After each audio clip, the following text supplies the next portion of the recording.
On October 15, 2024, leaders from various nations gathered in front of cameras to discuss wars, alliances, sanctions, and veiled threats. Journalists repeated the same phrases. Total encirclement. There is no diplomatic way out. The situation is irreversible. Let me explain what just happened, because this is profound. While the whole world watched that political chessboard surrounded by armies, tanks, and drones, an ancient text, written many centuries before Christ, already accurately described the feeling of being surrounded, with no escape, no hope, and yet protected by something that no radar can detect. Now here's where it gets prophetic. What happened in that little town called Dothan isn't just a pretty Bible school story. It's a spiritual map for understanding the invisible sieges that are happening right now around families, nations, and your own mind. And today, you'll be shocked to discover 6 major insights into the mystery of the prophet Elisha and how a single man, with a single prayer, saw an entire army blinded without raising a sword. There's a hidden word in the Hebrew text that changes everything. When we get to it, your understanding of spiritual warfare will never be the same. But first, we need to go back to that early morning in Dothan. Imagine waking up like any other day. The smell of baking bread, children still asleep, shopkeepers mentally preparing for work. The sky beginning to lighten, birds breaking the silence of the night. Everything seems normal. Suddenly, a sound almost imperceptible at first, a distant murmur, footsteps, many footsteps, the discreet clinking of metal, the restrained snorting of horses trained for war. No one in the city notices. No one except a young servant who, as he did every morning, climbs up to look at the horizon. Wait a moment and watch this. He climbs expecting to see fields, harvests, the tranquil dawn, and instead sees something that chills his heart. Surrounding the entire city, in a perfect circle, an entire army. Horses, chariots, soldiers armed from head to toe. There is no opening. There is no way out. There is no escape route. Fear is visceral when danger is visible. It's no longer theory. It's fact. The servant feels his legs weaken, his breath catch, questions exploding inside. How did they get here without anyone noticing? Why surround a small town? Why so much hatred because of a single prophet? So here's the question. What do you do when you wake up in a spiritual Dothan? When you discover that your home, your marriage, your health, your emotions are surrounded by something you didn't ask for, didn't provoke, and can't confront? The young man runs down, stumbling on the steps, until he finds Elisha. And his cry is the cry of many today, "Oh my Lord, what shall we do?" It is not merely a practical question, it is the despair of the human soul when all exits seem blocked. But Elisha responds with something that, humanly speaking, sounds like madness. Do not be afraid, for those who are with us are more than those who are with them. 2 Kings, chapter 6, verse 16.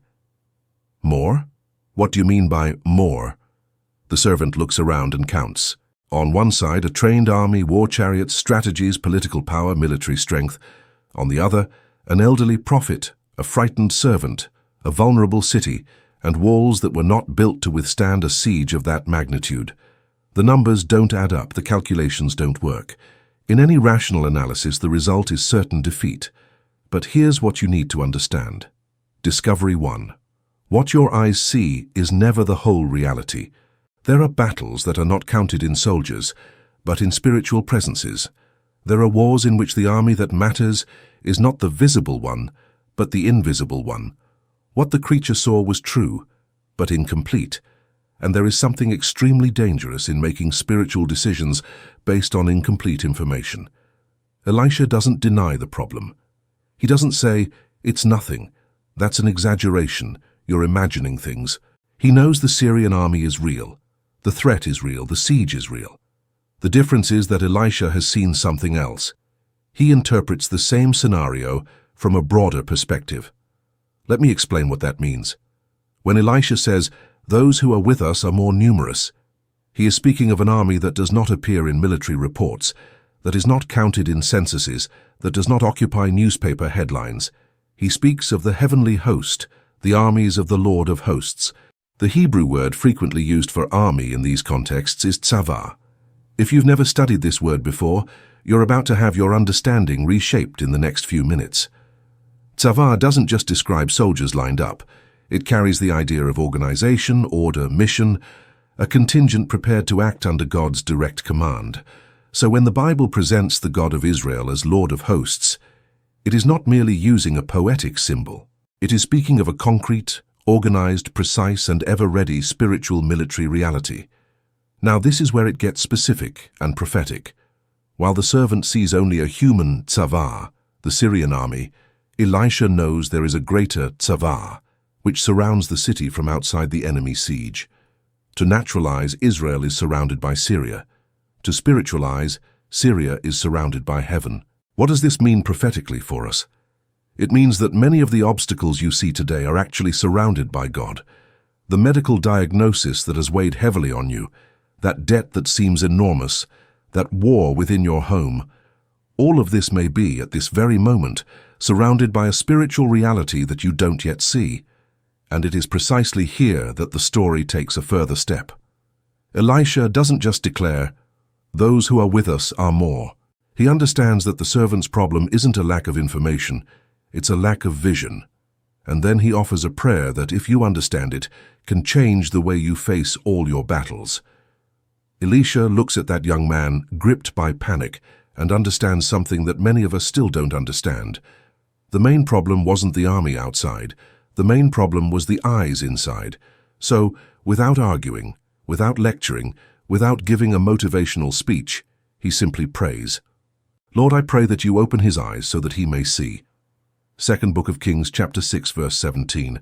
Now here's where it gets shocking. Elisha doesn't first ask God to overthrow the Syrian army. He doesn't pray saying, "Lord, send fire, send judgment, send destruction." He asks for vision. Because for those who see spiritual reality, despair loses its power. Discovery number 2. The greatest liberation is not when God changes the scenery, it's when God changes your perspective. Let me explain what just happened because this is critical. The text says that the Lord opened the young man's eyes, and he saw, and behold, the mountain was full of horses and chariots of fire all around Elisha. Second Book of Kings, chapter 6, verse 17. Notice the order. First, the Lord opens. Then the young man sees.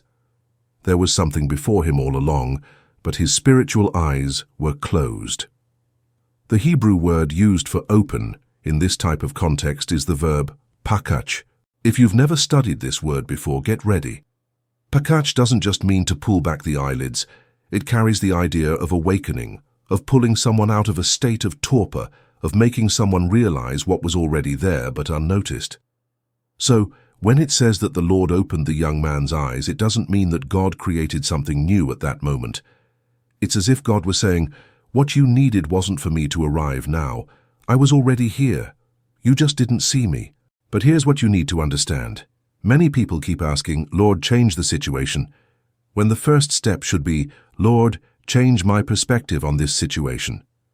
The spiritual army is already in position. Heavenly resources are already surrounding them. Protection is already active. What's lacking is pakach, the opening of eyes. Pay close attention to what happens next. The text says that the mountain was full of horses and chariots of fire surrounding Elisha. This is not empty poetic language.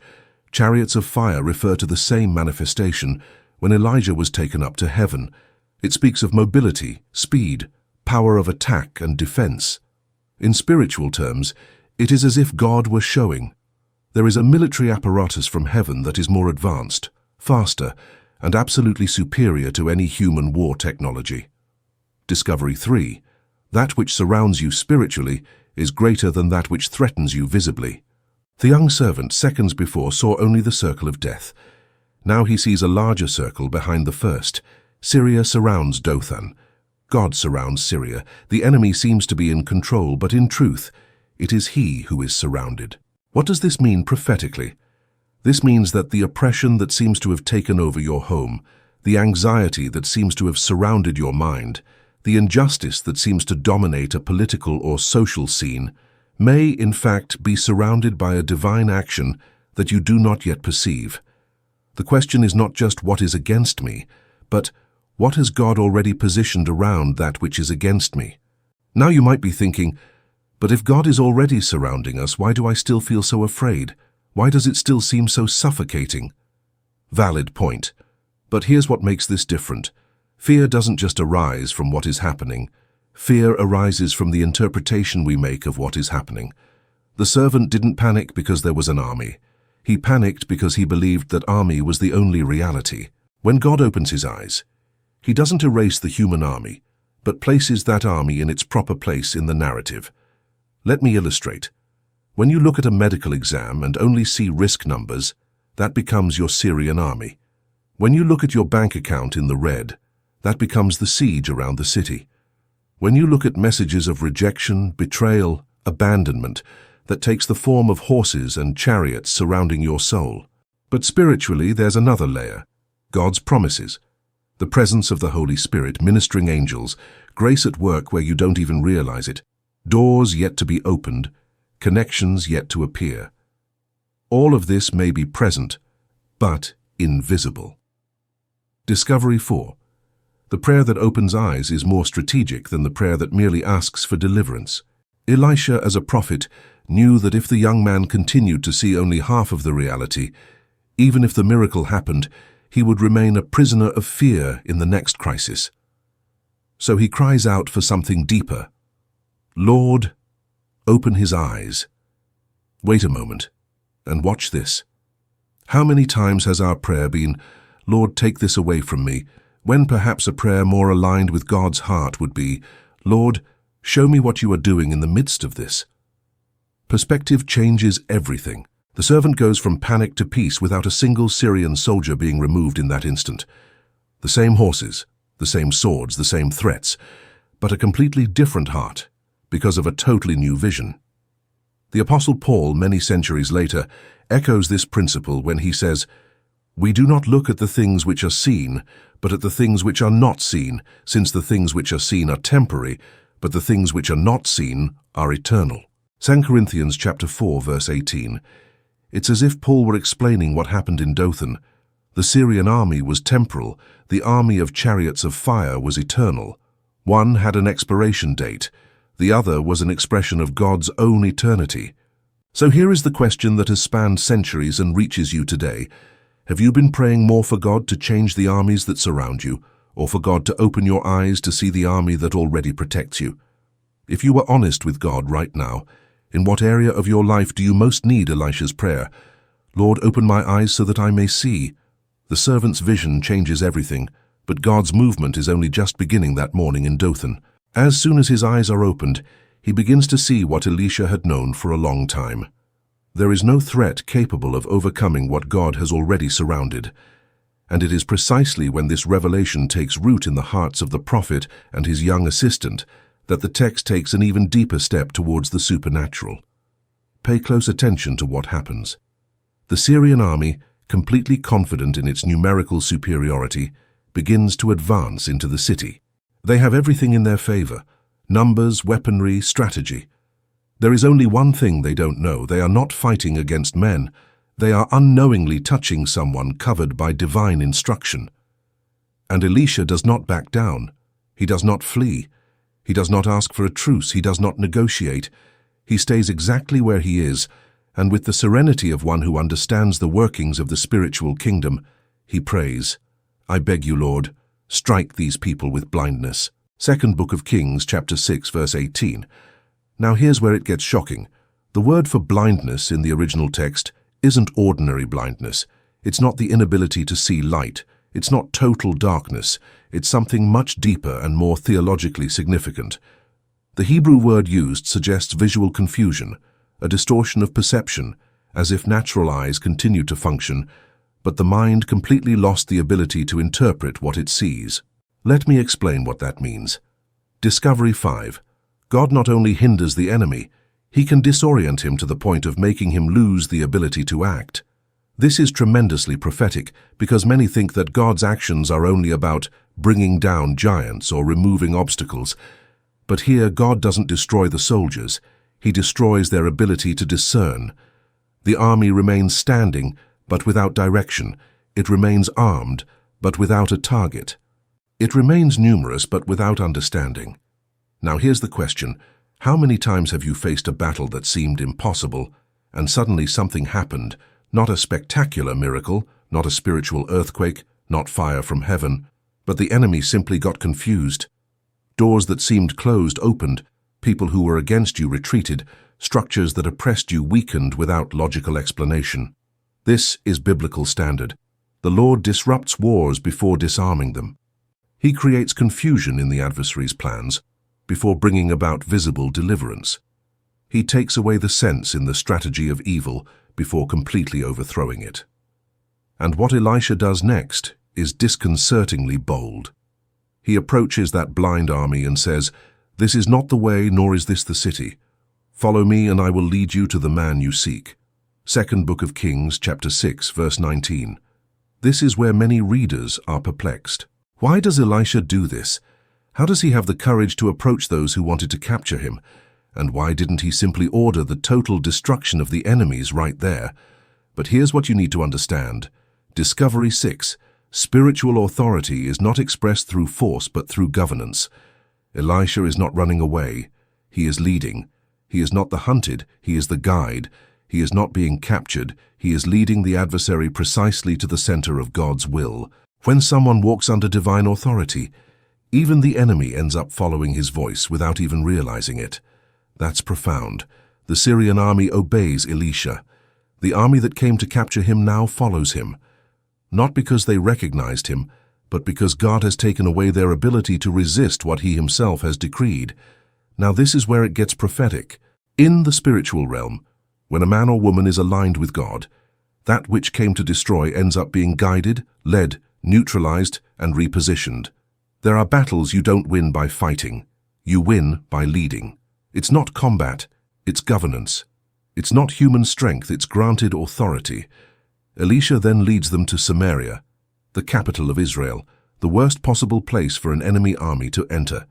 They walk in without understanding, without seeing, without questioning. That is the power of a word guided by God. And when they arrive at the city center, Elisha prays again. "Lord, open their eyes that they may see." 2nd Book of Kings, chapter 6, verse 20. And the Lord opens the door. The same pakach used before happens now, but this time it's for the enemy to see the reality. They find themselves surrounded, completely vulnerable, inside the most protected city in Israel. Imagine the terror, the shock, the weight of the revelation. Discovery number 7. God doesn't just use his authority to protect you, he also reveals to the enemy the limits of his power. The Syrians realized that what they had planned against the prophet had not only failed, but had been backfired on them. The king of Israel, seeing this, reacts exactly as human flesh reacts when it feels in control. Should I strike them? Should I kill them? 2nd Book of Kings, chapter 6, verse 21. He asks twice. The human thirst for revenge disguises itself as justice, but God is about to show something completely different, an answer that would change the destiny of a people and the spiritual understanding of all who celebrate this story to this day. And it is precisely here, at this critical point, that the text prepares the ground for an even deeper revelation about how God deals with enemies and how we should deal with ours. Before we continue, let me ask you something very subtly but essentially. If this content is opening your spiritual eyes, please subscribe to the channel. This way you won't miss the next layers of this revelation, and it helps me take studies like this even further. The king of Israel, seeing the enemy army completely vulnerable inside Samaria, feels something any ruler of the world would feel, the perfect opportunity to eliminate a historical threat. But Elisha, aligned with God's heart, responds with something that sounds completely contrary to the human logic of that time. "You shall not harm them. Would you harm those whom you have taken captive with your sword and your bow?" 2nd Kings, chapter 6, verse 22. Let me explain what just happened, because this is profound. Elisha is teaching a spiritual principle that transcends political alliances, military strategies, and survival instincts. When God gives you victory through divine intervention, you don't respond as you would in a human war. Now, this is where it gets specific and prophetic. Discovery 8. When God delivers the enemy into your hands, He is not giving you permission to harm. He is giving you an opportunity to reveal his character. This profoundly challenges carnal logic. The king wanted to use the mouth of the sword. Elisha wanted to use the table. The king wanted vengeance. Elisha wanted mercy. The king wanted to send a message of power. God wanted to send a message of grace. Pay close attention to what happens next. Set bread and water before them, that they may eat and drink and go to their master.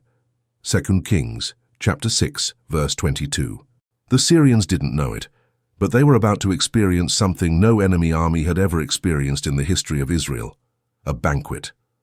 The word used suggests not just food, but abundance, generosity, hospitality, precisely what is never offered to a captured enemy. But here's what you need to understand. In ancient Middle Eastern cultures, sitting at the table with someone meant something almost sacred. It was a pact of honor, a declaration of peace, a recognition of humanity. When Elisha orders the enemies to be fed, he is at the same time disarming them spiritually. Discovery 9. Strategic mercy breaks the cycles that violence perpetuates. If Elisha had authorized the king to kill those men, do you know what would have happened? Syria would have sent an even larger army to avenge its soldiers. The cycle of war would have been fueled. Fear would have won.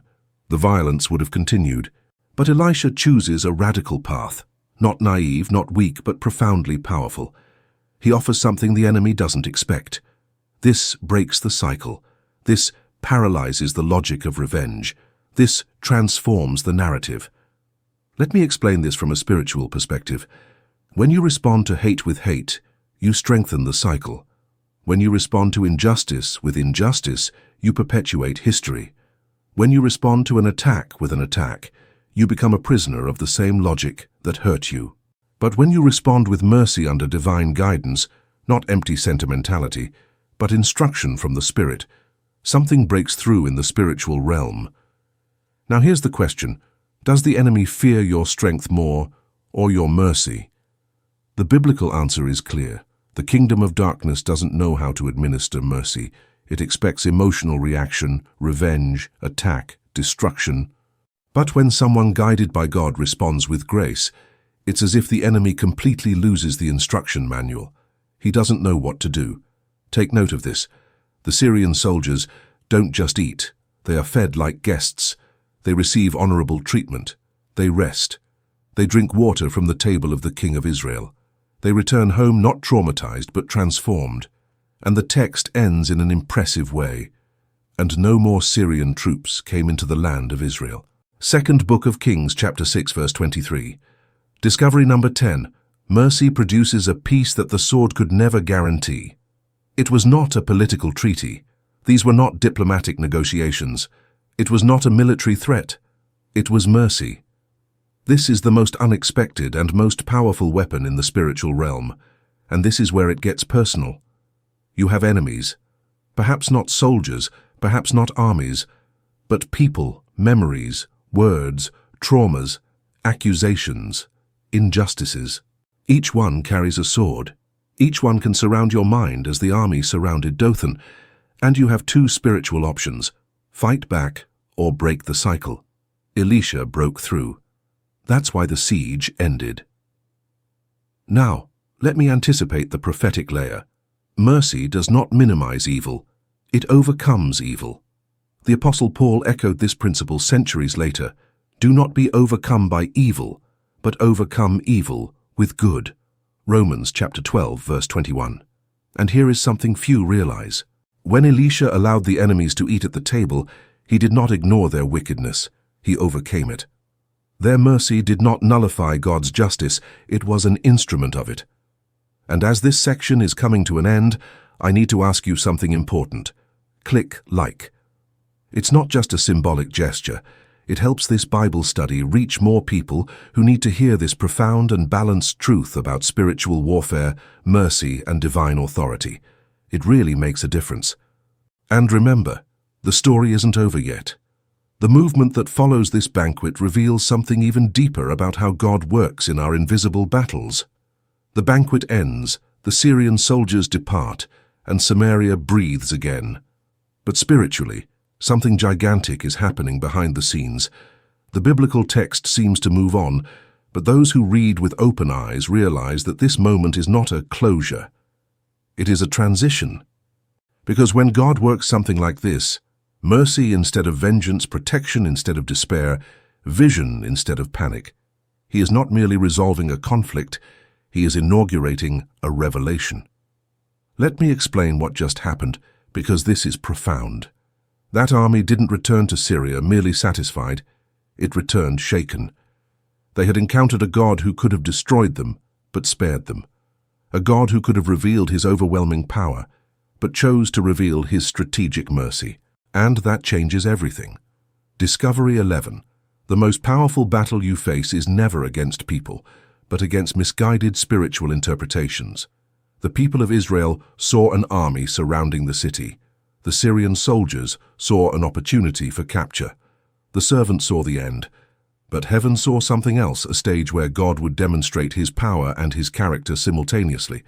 Now this is where it gets specific and prophetic. We live in a time when people look at the political landscape, international tensions, conflicts between nations, and conclude, the siege is closing in. And yes, sieges do exist, emotional, social, spiritual, cultural sieges. But the story of Elisha teaches us that what defines a siege is not the army that carries it out, but who is above it. Pay close attention to what happens in the implied sequence of the narrative. When the Syrians return to their land, they not only recount the failure but the experience. They saw their enemy, Israel, act with mercy. They saw the prophet they sought to destroy treat them with honor. They saw spiritual power where they expected military confrontation. And this erodes the logic of hostility, and this brings us to something that few people realize: discovery. 12. God does not win by force alone. He wins by changing the perception in the heart of the enemy. This is something that resonates tremendously in the spiritual world. The enemy fears when you pray.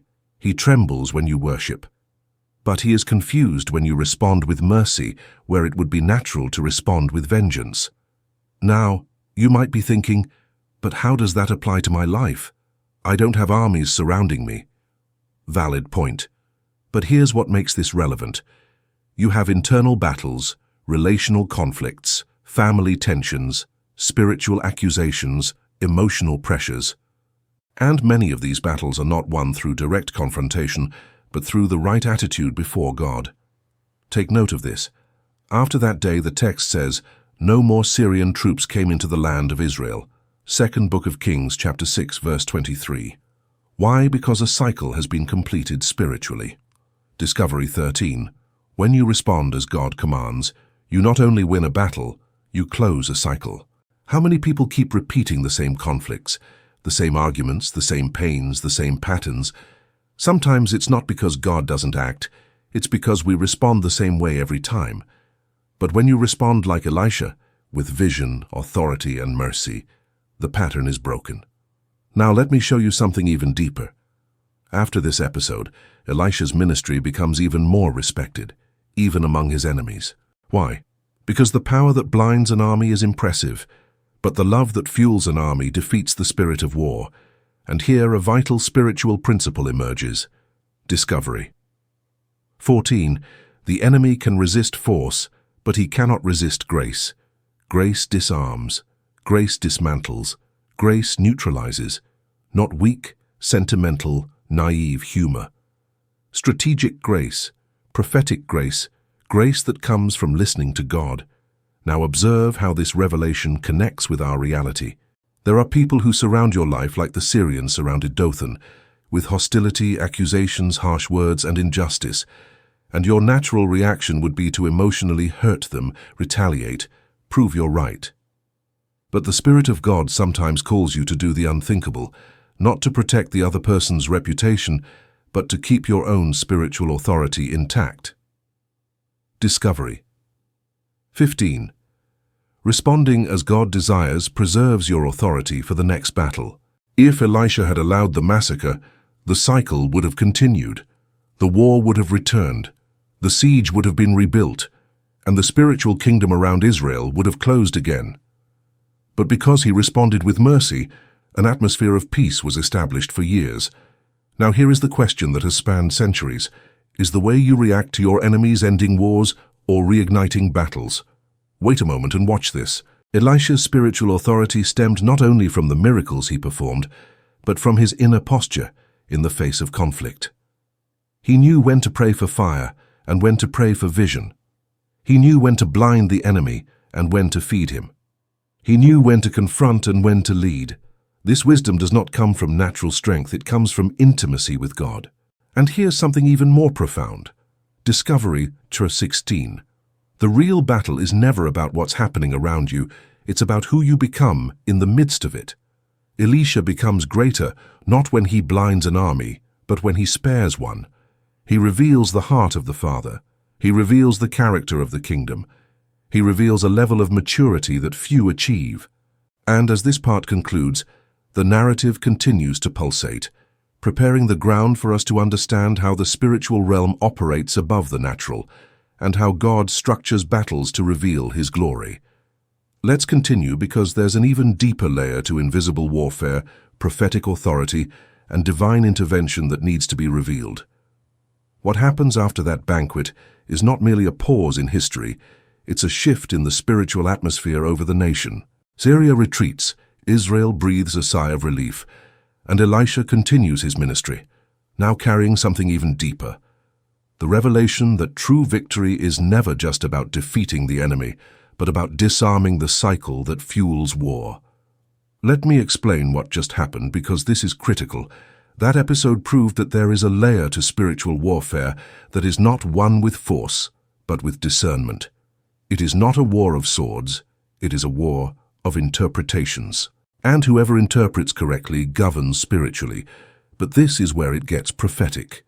Discovery 17. When God gives you spiritual vision, He also gives you the authority to discern when to act and when to wait. Returning to the context of the story, notice something striking. God did not blind the Syrian army beforehand. He did not prevent them from reaching Dothan. He allowed everything to form as a complete siege, only to intervene at the precise point. Why? Because there are times when God only reveals His glory, when the situation reaches its human limit. Pay attention to this.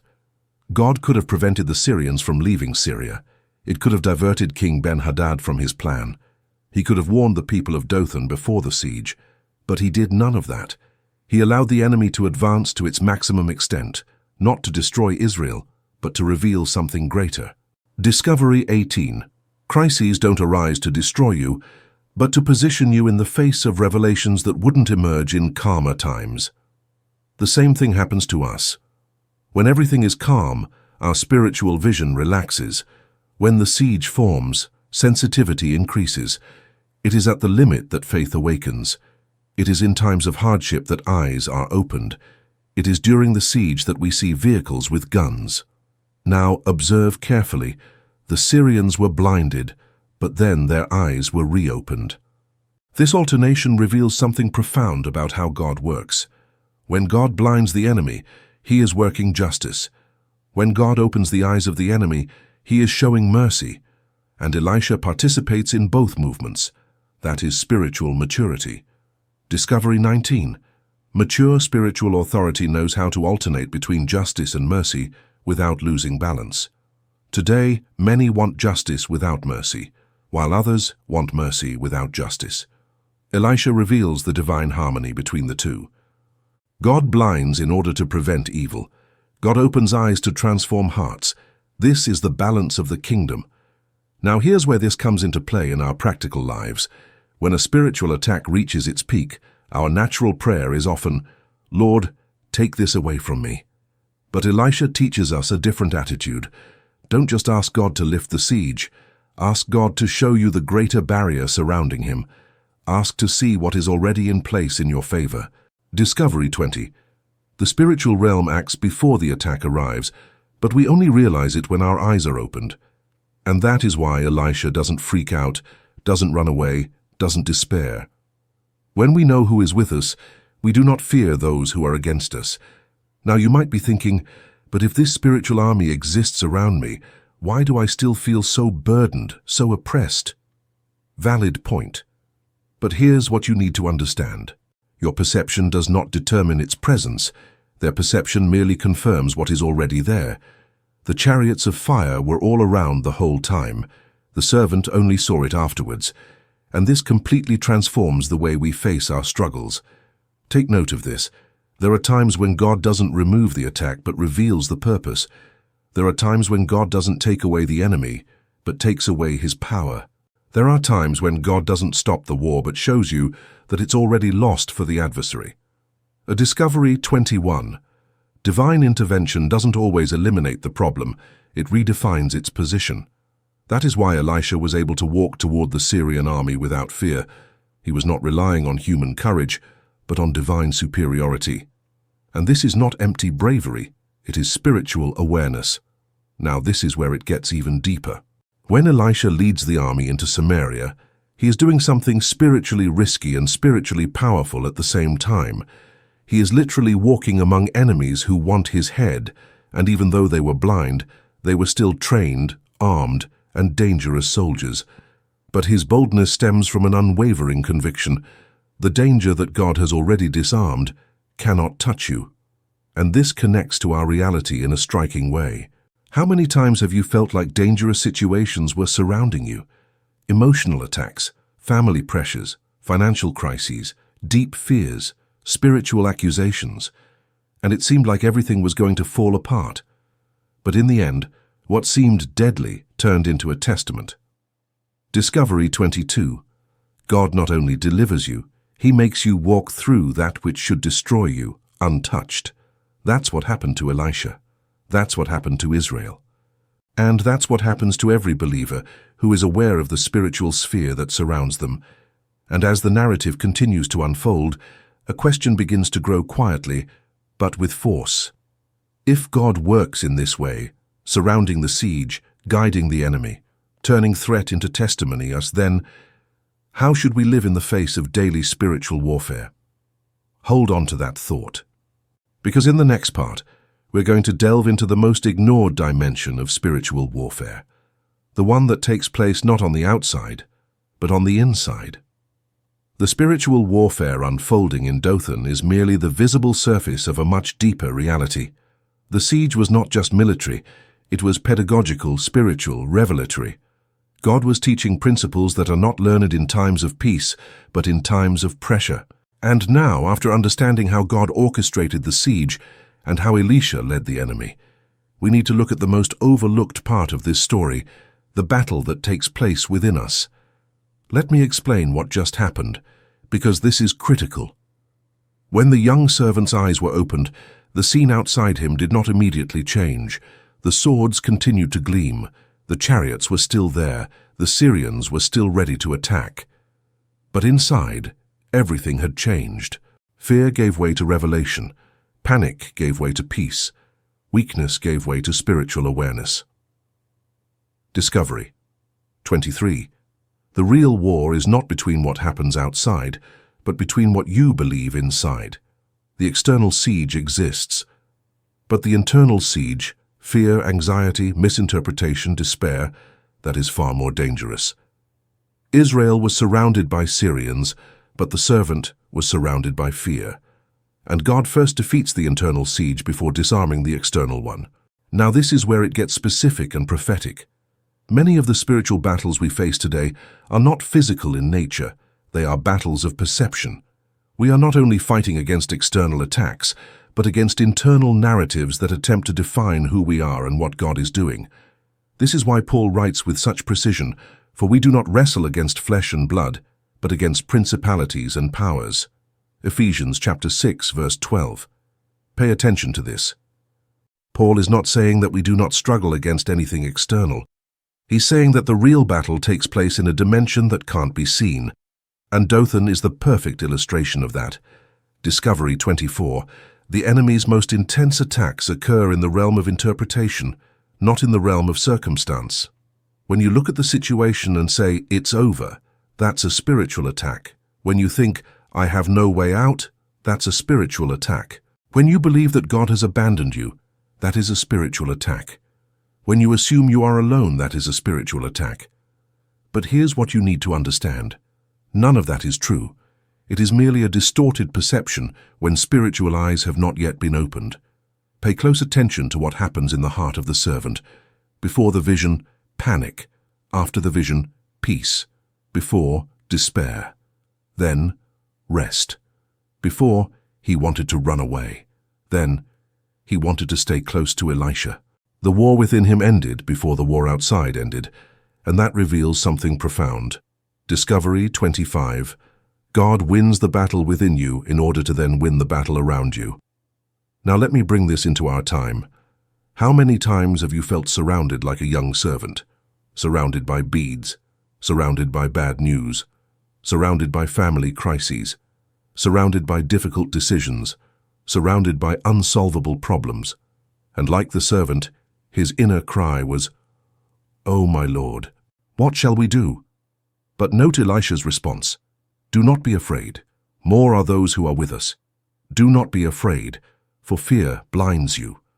More are those who are with us, because faith opens your eyes. Now, here's where it gets extraordinary. The revelation the servant had, chariots and horses of fire, wasn't just a beautiful spiritual vision. It was an invisible military reality of the kingdom of God, operating in real time. And this leads us to another powerful truth, Discovery 26. What you don't see is far more powerful than what you do see. Their battle is not against the visible scenario. It is against the inability to see the spiritual layer where God has already won. Their fight is not against people. It's against the forces that manipulate perceptions. Your victory lies not in changing circumstances. It lies in changing your perspective. Now you might be thinking, but if the spiritual army is so powerful, why didn't God destroy the Syrians immediately? Valid point. But here's what makes this different. God didn't just want to protect Israel. He wanted to teach Israel. He didn't just want to blind the enemy. He wanted to open the eyes of his people. He didn't just want to win the battle. He wanted to transform hearts. And here's something even more profound. Discovery 27. God is not in a hurry to solve problems when those problems carry eternal lessons. You're not late. God is not late. The siege is not a delay. It's a classroom. Pressure is not giving up. It's training. God's silence is not absence. It is the precise moment before revelation. Now observe the pattern of the story again. Elisha prayed 3 times, first to open the servant's eyes, then to blind the army, then to open the eyes of the Syrians in Samaria.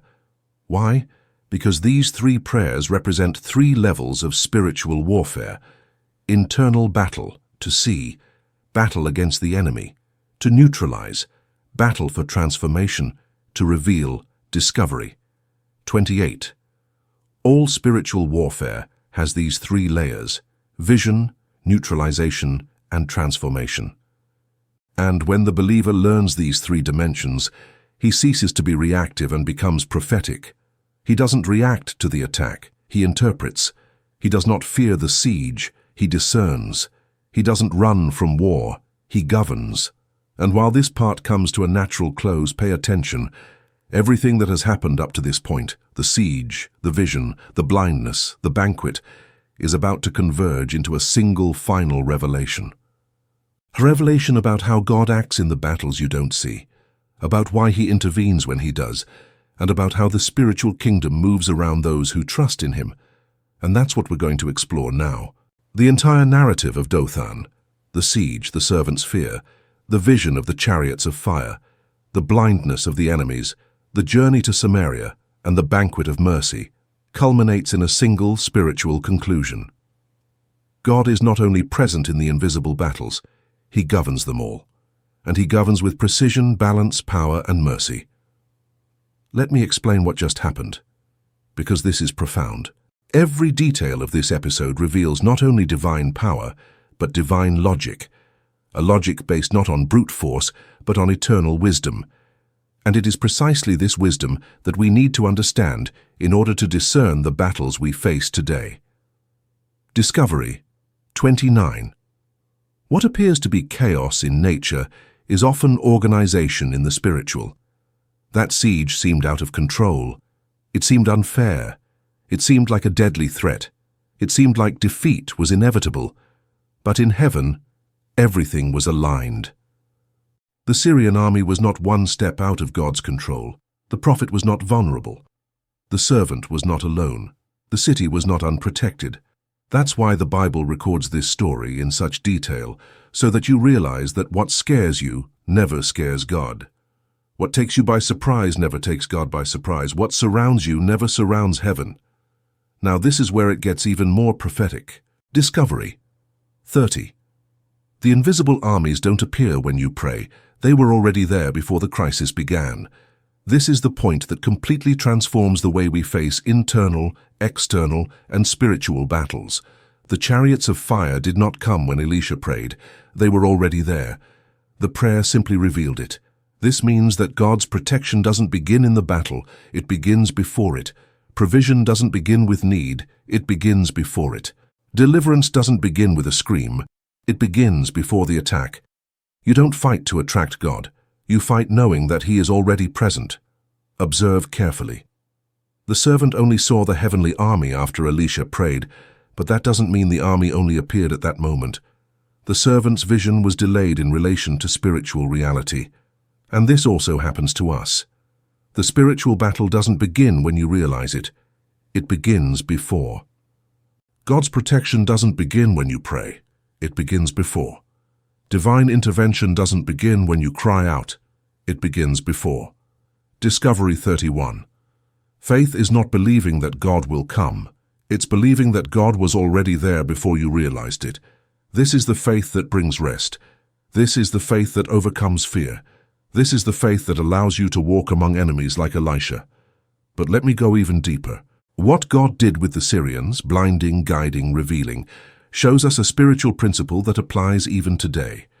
When the enemy rises up against you, God can neutralize, taking away his power, disorient, taking away his strategy, expose, taking off his masks. But he can also transform by breaking the cycle of hatred that fuels the conflict. Discovery 32. Sometimes God wants more than just to defend you. He wants to transform that which attacked you. That is why the Syrians returned home and never attacked Israel again. Not out of fear, not because of fragility, but because they were touched by mercy. And this brings us to the most profound point of this revelation. Discovery 33. The kingdom of God triumphs not only through might, but primarily through mercy. Elisha could have authorized the killing of those soldiers. It could have eliminated a historical enemy. He could have sealed his reputation with blood. But God wanted something better. Peace, lasting peace, real peace. Peace based not on domination, but on transformation. Now let me apply this in a personal and direct way. You also face armies. Some are external, words, conflicts, injustices. Others are internal. Anxiety, loneliness, condemnation, and others are spiritual, oppressions, traps, invisible darts, and there are times when God will blind the enemy. There are times when God will open your eyes.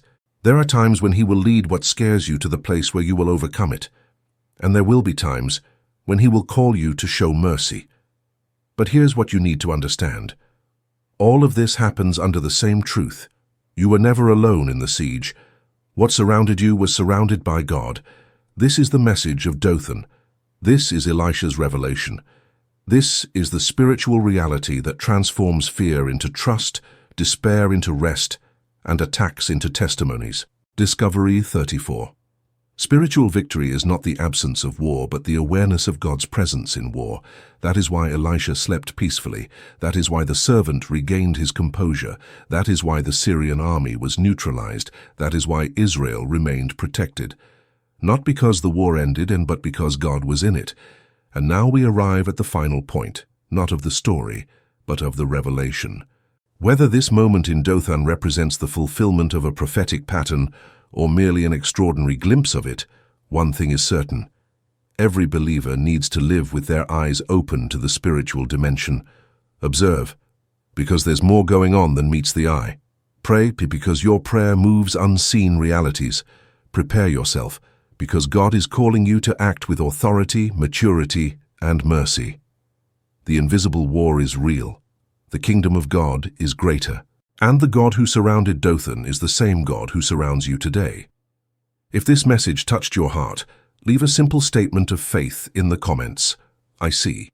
And share this with someone who needs to remember that the siege never wins when God is present.